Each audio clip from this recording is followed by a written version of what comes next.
as you and I kind of joked earlier, the fifth industrial revolution is going to be a cognitive one, right? So not only do humans need to understand how to engage with machines now, we still need to be able to understand how to engage with one another.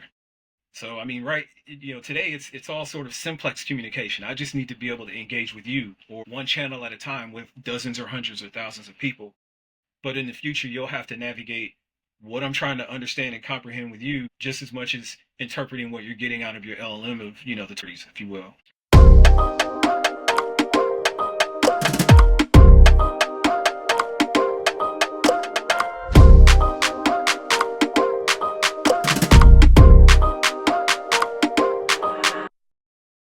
Good morning, good afternoon, and good evening, depending on where you are in the world when you receive this podcast. My name is Jabir McKnight, and I'm your host.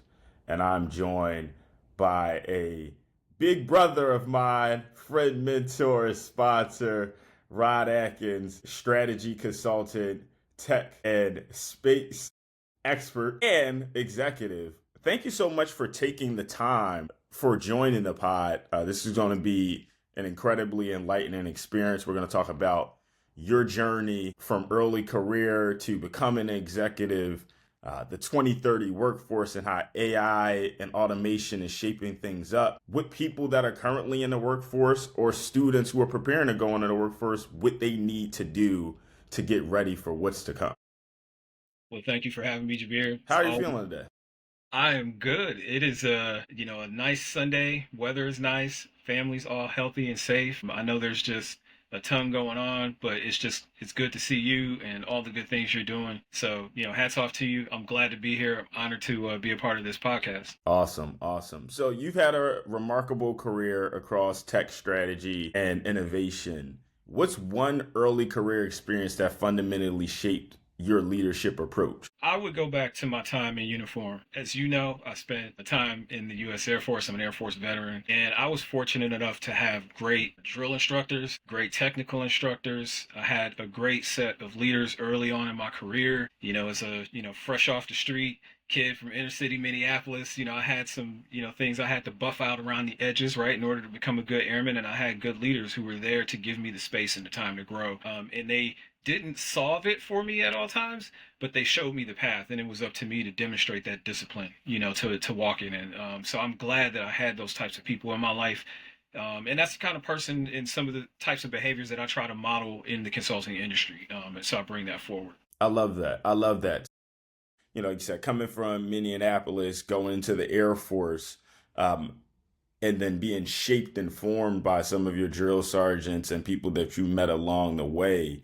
I was recently having a conversation about how when we're faced with obstacles, we're challenged to do one of a few things: pulling from our roots, leveraging conventional wisdom, or adapting to what's in front of us and doing a blend of both. Can you talk to me a little bit more about your background growing up, and how did, we're being in the Air Force buffer out or strengthen some of the core skills that you had growing up? And what are some things that you felt like you needed to change your idea about after the fact? Yeah, I think, and I probably can speak for myself and my siblings and most of my family members in this regard, my closest family members. We have resiliency because we've come from nothing, right? Like, I think a lot of people in this country have that same sort of narrative where, you come from. I personally am a 3-time survivor of homelessness, was homeless as a youth several times. And this is something that I think kind of shaped the need to develop that discipline to allow those people, those coaches, those mentors, those drill instructors, if you will, to give you the tools to kind of help strengthen yourself and your resolve.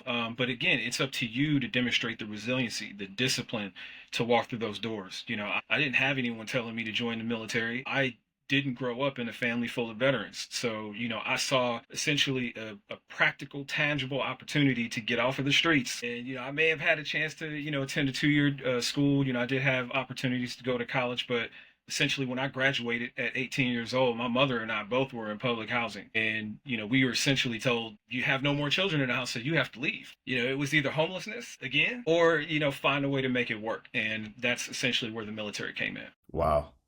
And along the way, I know that you're you do a lot of mentoring and coaching up people that are coming behind you. I would love to hear about, were there teachers or were there members of the community that supported you and mentored you through your early adolescence, whether, from elementary school to high school? Of course, you received that in the military. What did that look like previously?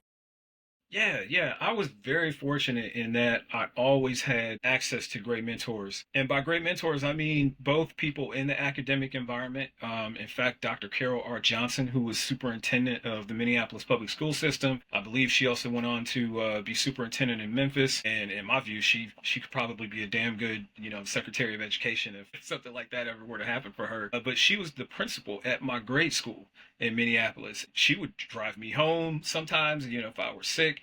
She would help me count with my fingers, when I was still in first and second grade, making sure I understood arithmetic. These are people who I stayed in contact with through my entire academic career, and she had a chance to see me graduating, congratulating me. That was huge for me. She was a great mentor along the way, but I've also had mentors who, spent time in prison and had other lessons to impart, how not to make mistakes. And it's up to you again to understand the message, to find the inverse in their experience and try to adopt countermeasures and behaviors to protect yourself and continue to learn and grow. So I've had mentors from across the spectrum that have informed the way I coach and lead and mentor and try to inspire my teams, my friends, and those who, kind of look up to me. It's based on all of those things, helping put a path, a bit of a pedagogy, if you will, around like their career, trajectory. Here's some things that you can do to move up in your professional, aspirations. But there's also life advice that I get from people like the ones I just mentioned, or like my boxing coach, for example. When I was amateur boxing, I have a phenomenal boxing coach. And again, he has a different style that I react well to. And those are the types of people that you want to double down with, right? Because they help, again, buff out those edges, just make you that much sharper of a human being, let alone a practitioner of something like consulting. Wow.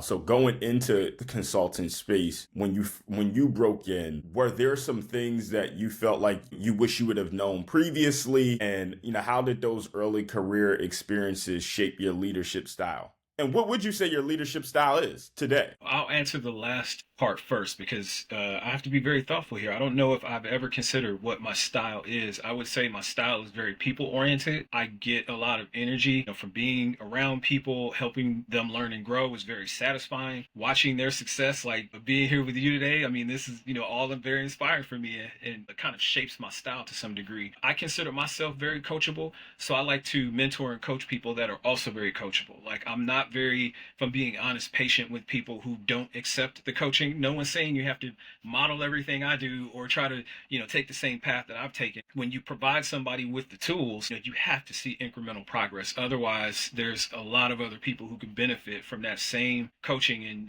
it's sometimes frustrating that you can't necessarily help everyone.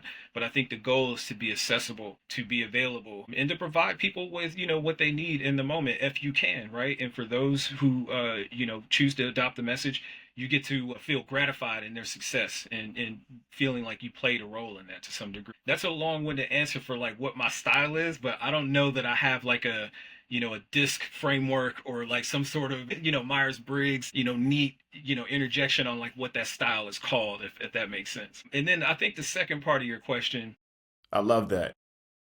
how do I use those tools to make an impact on people and, sort of, my career as a leader? Again, I think part of it is about being accessible because people have different needs at different points in their career. I've managed consultants from the very junior right out of college analyst level all the way up to helping people get promoted to the senior management levels, and they all have different needs. You can't use the same style or the same feedback or tool that you may use for someone earlier in their career that you would for somebody who's attempting to make partner at their firm, or someone who's attempting to introduce a new innovation in the market and they're looking for advice or a devil's advocate on how do they position it, and what are the competitors, how are they going to react to this. So again, you have to adapt the style, but in my case the DNA of it is based on being accessible, being high energy, being empathetic, and being a good thought partner, helping them think through, and not giving them the answers, if that makes sense. It makes sense. And,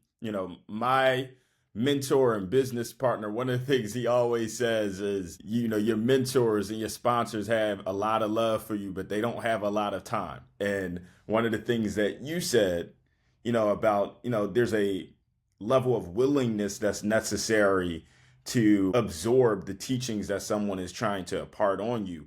What does that look like? What is that, if on the outset, what do you feel like people that have taken advantage of your coaching and support, what did they do well versus those who didn't? So I'm going to give you a bit of an analog for this, and it's based on, again, like my career in amateur boxing, which was very short and unremarkable to say the least. So I don't want to make it sound like I'm, like Muhammad Ali or anything like that. It was just I had an opportunity, late in my 20s. So I got into boxing very late, but I wanted to do it for more than like an intramural, like going down and playing pickleball I wanted to actually take it serious and get to a point where I could compete.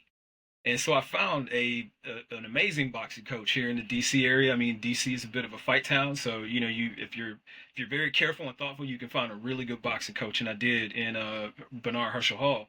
And as we were preparing, and I had an opportunity to spar all of these different fighters in our gym, you could tell there were some fighters who worked for it, and then there were some people who just had the natural talent or they had the natural physical attributes. And so it was a bit easier for them. They didn't have to wake up at 6 a.m. to go run, 5 to 6 miles. They just had good lungs. Like they can just do that all day. And then you had people who, just had natural athletic ability. And, if you didn't have all of those things or you came to it late or whatever the case may be, you have to work that much harder to be able to compete. And so the analogy and how that transitions into consulting is it's the same way. You're going to have people who this is just their jam. Like they grew up either around people who were, in business or in finance or in accounting or some other sort of professional service. And they just happen to know, the innate tool set that they need to bring in order to be successful in this environment. And then there's going to be people who are just really smart and they work hard and they have great ideas, but they may lack some of the tools on how to best communicate them. Maybe they're a little rough around the edges, as we said earlier. So you, again, I think have to consider how do you help these people where they are. And again, if you can't take the message, if you get the tools and you get the coaching, but you, for some reason, like it's just not innate and, you can't turn them into operations, then, to some degree, if there's no more tools I can offer, I have to move on to someone else who, can benefit, from the tools that I have to offer. That's one end of the spectrum, though. You have people on the other end who have the natural, have the ability, have the creativity, and they react like extremely well to coaching. And those are the people who, in some cases, you want to double down on and, put a lot of wind behind them if you can. And again, the wind behind them in this case are the breadcrumbs.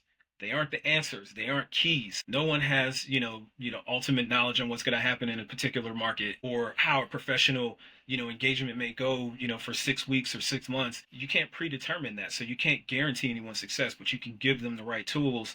And the ones who really are, incorporating them and showing you that they can handle more, those are the folks who usually, end up getting a little bit more coaching, similar to, sports, whether it's boxing or football or track or what have you. Amazing insight. So I want to shift gears. I know we're talking about, what it takes. Recently read a World Economic Forum report that said 44% of workers' skills may be disrupted in the next 5 years. So what skills do you believe are underrated today, but essential for tomorrow's workforce? Especially for students at HBCUs and PWIs? Like, how can universities better prepare them for what's to come? Great question. I am biased in this regard. As I mentioned earlier, I am a people-oriented person.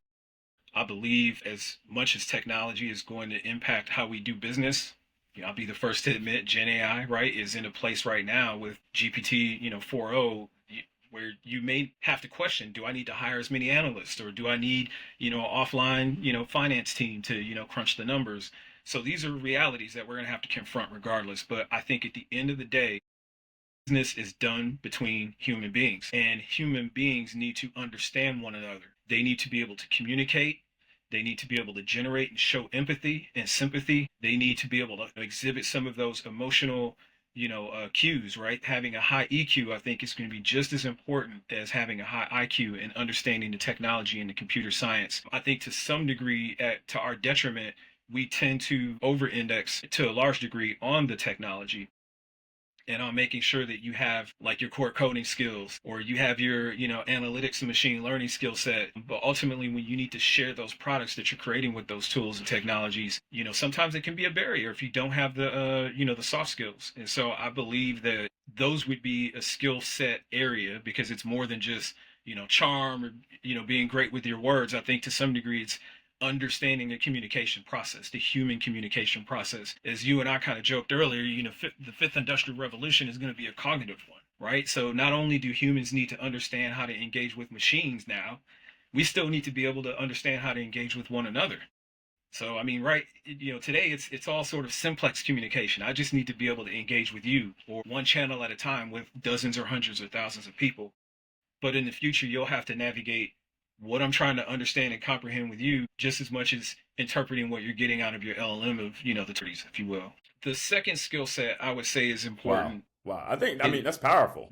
Yeah, it's an important concept to just kind of keep in mind that there is no zero sum, right? Like having good IT skills will offset all the other sort of soft skills that you'll need to be successful in the world. I mean, unless you plan on being like I don't know, like a astronuclear physicist or something, and you just plan to look at quarks and like data, like simulations all day, like, and you don't deal with people or something, maybe you can, under index on the soft skills, but everyone else is going to have to engage with humans. So that first skill is very important. The second one that I think is going to be critical, and I don't think there's a major for this, so this is going to be a bit of a cop out, I admit, but it's the ability to continue to be creative, imaginative, and innovative. GPT isn't going to be the most innovative thing in 5 to 10 years.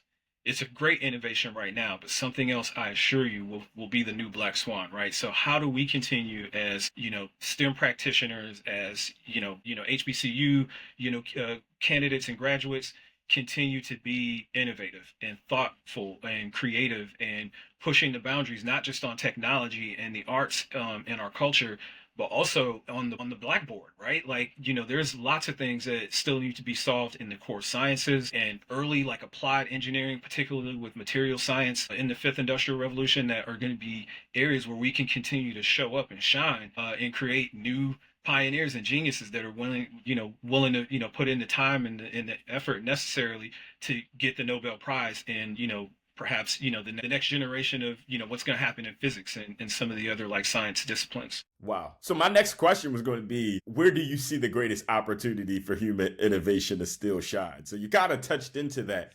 If there were one or two things that you would hang your hat on, that these are the things that are going to be extremely important that people should be working towards, is there anything that floats to the top of your mind where you're like, okay, we know Gen AI is here and it's developing, but where are the gaps that still remain? Like I said earlier, and I'm a bit impartial to this because, I spent a lot of my time in the Air Force and outside of the uniform as an aerospace practitioner, whether it was as a uniformed service personnel or as a consultant to, the federal government and the agencies that, participate in the aerospace missions. I'm biased to, the engineering side of the house and to some of the science side of the house. I am by no stretch. I know I'm wearing a Feynman diagram for my shirt today, but like I am not a mathematician. And ideally, if I were better in maths, I would have become like a quantum physicist or something. I would have loved to do that. But unfortunately, I think for the future, hopefully there's more people who do, decide to go into like the hard maths and sciences, because that's where I think a lot of the innovation is going to occur in the next 10 to 20 years. I think we're, from a practical standpoint, I mean, if you just think of storage or if you think of compute, and how we're now at like 5 and 3 nanometer chips that are driving like our phones and the most advanced weapon systems that are being developed. I mean, we're at the physical limits of things that can be built with traditional machines, right? We now have to be so precise. We're going to need people to understand like the core physics and to some degree like the chemistry of how we do things in the future. And there's room for a lot of innovation there. I think that's going to drive a large portion of the fifth IR. I think other than science and technology, if we were looking for other skills that are going to be key, Again, I go back to communications, especially in a cognitive industrial revolution where you have to understand, again, not just humans, but machines. The people who can best create the interfaces, who can best define like the experience between that cognitive machine and a human interaction, that's essentially going to be like your Microsoft Office of the future, right? A person who can wake up and have this ubiquitous AI presence and, help them through every aspect of their day. And I'm not thinking of this in the form of like some futurist Jetsons, cartoonish style. I'm saying today for wounded veterans or for children with autism or people with other disabilities to wake up and have a companion that can help them navigate their world. Those are like the real use case applicabilities that people can solve for today. We don't need the technology to be perfected today. We just need the creative, thoughtful people, the empathetic, sympathetic people who are going to create the right user experience, the right customer experience for people who want to get involved, in procuring these technologies or leveraging them. All of that stuff is going to be important in the future. I think less important will be, perhaps, some of, the skills around basic analysis.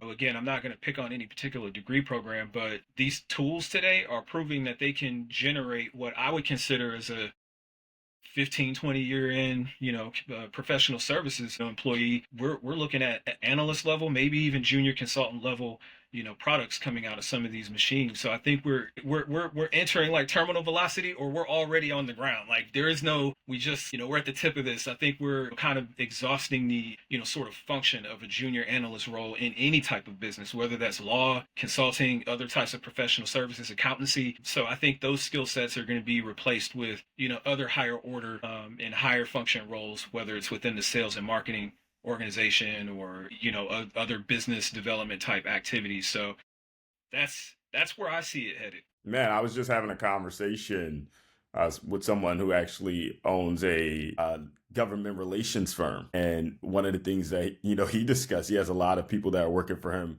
that are 1099s, right, contractors, but to that point he doesn't really have, they're all 20, 30, 40 years into their career, and he leverages Gen AI to do a lot of the basic research used through the voice enacted Gen AI because he knows what he's looking for.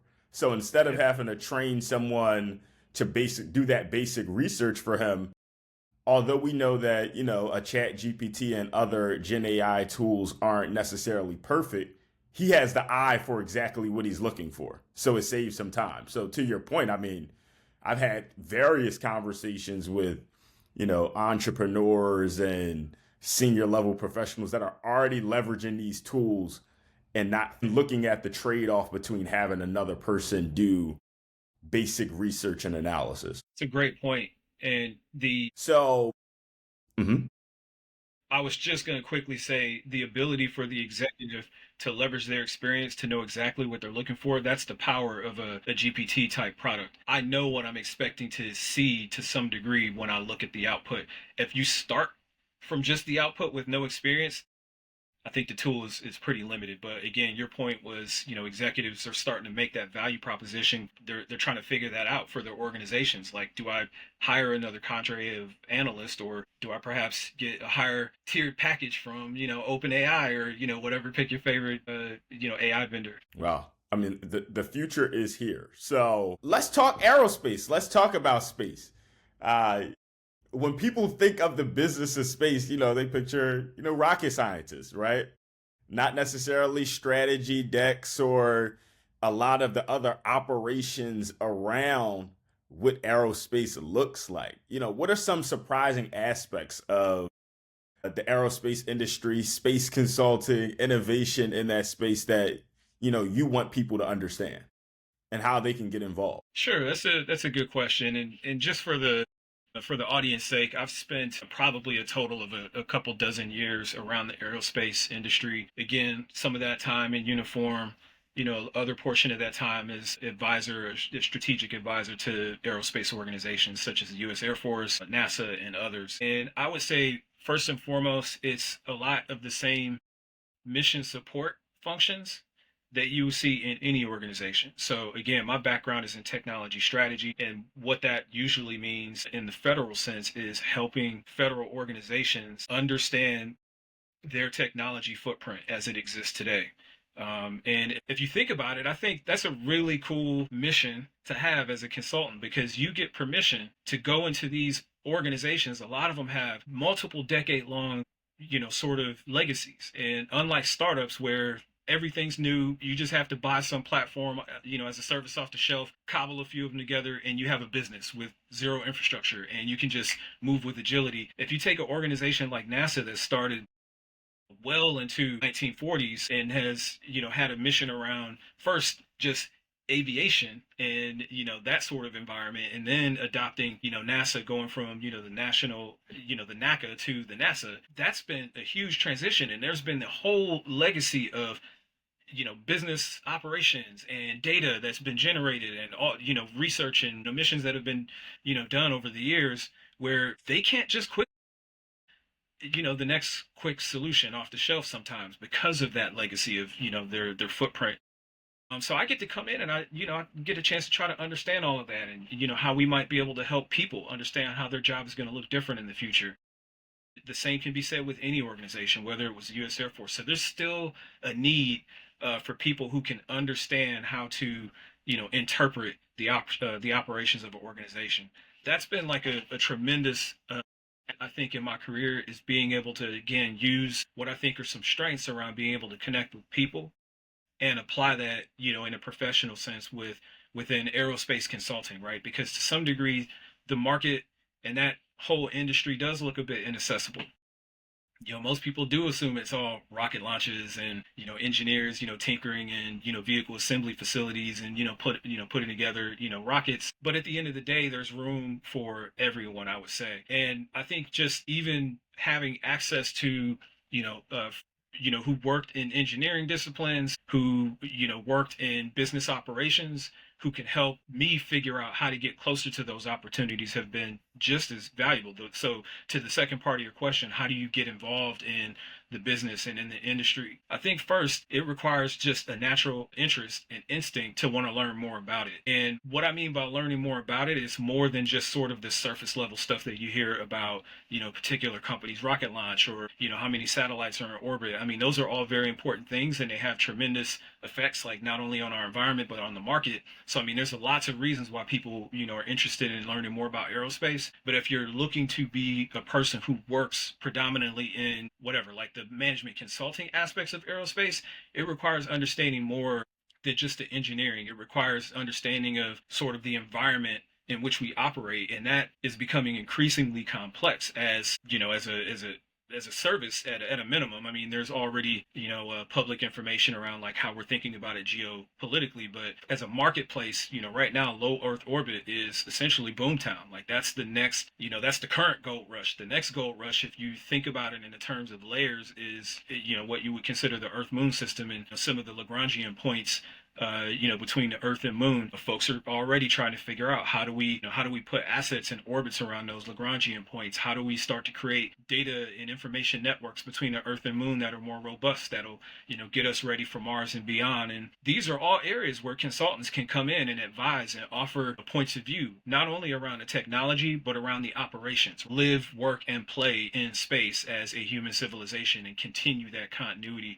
That's very exciting stuff. So it's easy to look at it at the surface level and see the rockets, or to see the satellites, and to appreciate GPS and technologies that are now considered legacy that you don't really even associate with space. But the important part about my role and the work that I do is to help them think beyond the todays and the applications, is to think about the next 20 to 40 years and what is that environment going to look like and what's our role in it. And that's essentially what I would offer is, dig in. Don't stay surface level. Understand like sort of the core mechanics of what's happening in industry, and I think you'll start to have that curiosity lead you to how to get more involved. Wow, I love that. So where curiosity meets your strengths, that's how I kind of think about that. When I worked on Capitol Hill as a comms director, one of the things that I always did, I had you can do something as simple as in your Gmail or Google search, ensuring that you have your alerts on for certain sources. So like, how do you build a level of expertise, right? It's an understanding of past, present, and future. What has happened in the past that led us to this point? What is the current environment? And how do those things that when they blend together with your curiosity, you can have an understanding of what the future could look like. People are always working towards what this 10, 20 years look like. So I think for anyone, whether you're trying to get into the aerospace industry or any industry, you have to be, there has to be a level of obsession and real and true dedication to what's going on in this space. So you're abreast on it and you can have conversations. What I'm hearing from you is relationships are very important. Relationship building is going to stay important. And the way to stay connected and really build true relationships with people is to have something to talk about. If they ask you a question, they need to know that you actually know what you're talking about. Exactly. You hit the nail on the head. That's why in consulting, research, doing homework is important. So I know you were, there's a scale crowdsourced innovation work that's out there. Can you talk about maybe not the intricacies, but what does crowdsourced innovation look like, and how do you see that changing the way government and private public partnerships look like? How are we going to be solving complex problems through that approach? Yes, this is one area I'm glad you brought up, because yes, the future of work will be less sort of employer driven. I mean, to some degree, you'll still have employers and employees. I'm not saying that model is going away, but one of the things that you'll have as an option, which we're starting to see the early stages of, I believe we're still in the early stages of, is individuals just as a service. They'll have 5 or 10 jobs, similar to how people dash and they Uber and they do hustles today. A lot of that is still not very formalized. They're usually relationships between a platform provider, say Uber, and the individual, right? But in the future, and I think today, people are already experimenting with distributed organizations, autonomous organizations, and perhaps even tokenizing them so that you can pay the people who work as part of your platform, in some form of token or script currency, what have you. And that's opening up whole new channels on how people can engage in work. Again, we talk about the implication of AI in all of this. Now you have another actor, right, to complete a task, whether that's a human being or a bot or some other sort of feature or product or service at some point in the future. I don't know if I have all the answers on that one, but I think you will see in the future, especially as part of vehicles. I think NASA, I was fortunate enough to help, Accenture win, a spot on NASA's Open Innovation Services 2 contract. And that contract vehicle is all about crowdsource and freelance workers helping NASA with their, citizen services mission, right? Like, how do we create impact? How do we, discover and show people, the importance of our aerospace mission? They crowdsourced, I think, the development of their Spot to Space Station app. They could have had NASA employees build that app, but, let's see what innovation we can get from the global marketplace, from the US marketplace, from partner ecosystems and organizations that can help us, as we share the data, right? Their mission is to share the data. Now there's a front end experience that any person can go into their pocket and have. And when the space station is overhead, you can get notifications and see where it is and maybe point your camera at it and, marvel in the experience of seeing it, for a few seconds as it, whizzes by. These are all things that citizens are doing to engage with the agency, right? A new way of engaging with their government, with citizen services, to provide like that sort of citizen scientist engineer experience, right, on a daily basis. That's just one agency, and that's just one contract, and that's a whole ecosystem of other companies that are on that contract.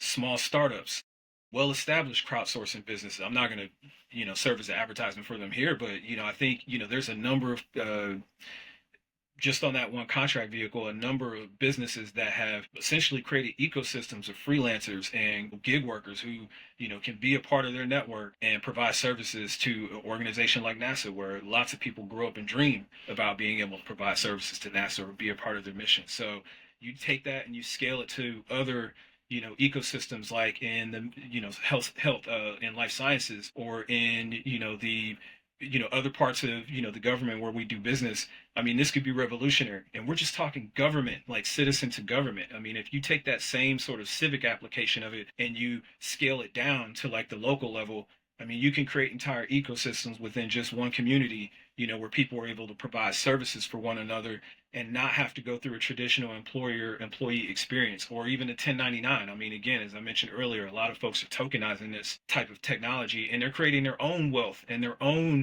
shared sense of them. So these are, I think, going to be very disruptive in the future. Wow. Wow. So shifting gears, I want to ask this question for our Gen Z audience out here, because a lot of people, they'll probably listen to this and they're like, "Man, Rod is the man. He's amazing. He's done great things, but his start was 20 years ago. The world is different now. That doesn't apply to me." If you were 22 years old again, just graduating from college, knowing everything you know today, what's the first thing you do to prepare for your future?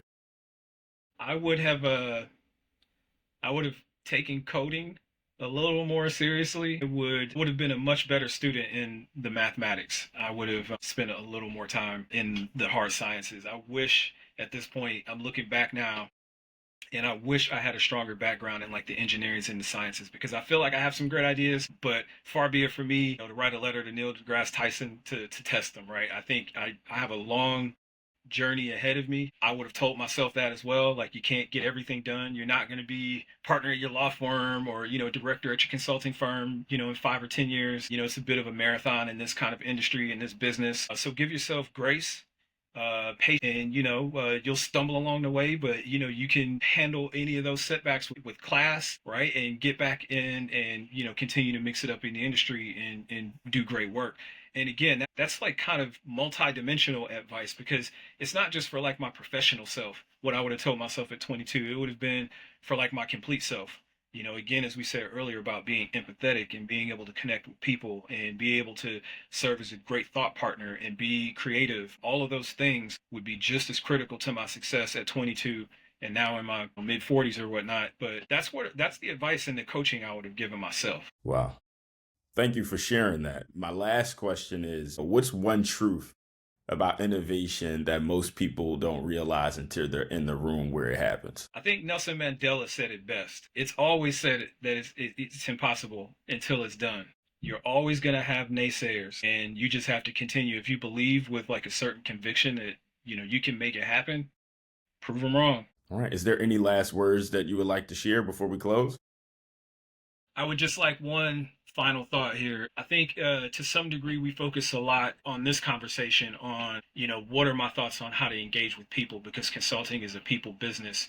I think as we think about like sort of the relationship between STEAM, again, I'm adding the A because I think the arts are just as important. Again, as we talked about connecting with people and success, you have to have some sort of foundation in the fifth industrial revolution in the STEAM, field. And again, that's going to require some level of technical acumen, but also the ability to connect with people.